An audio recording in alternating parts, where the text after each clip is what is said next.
Hello, we have a 2017 Porsche Macan S. You see it's been a little bit of a fender bender. We're gonna show you how to release the parking gear.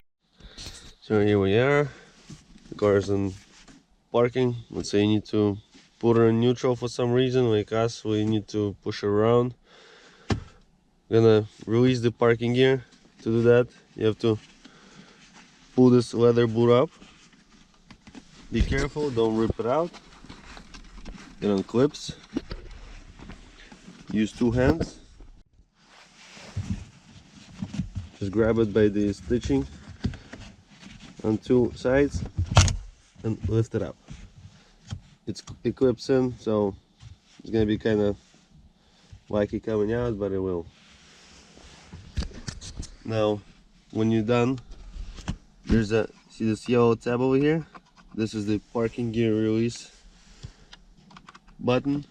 You're gonna have to press that and switch the gear. Out of park. So there you go. This little yellow button over here. There you go.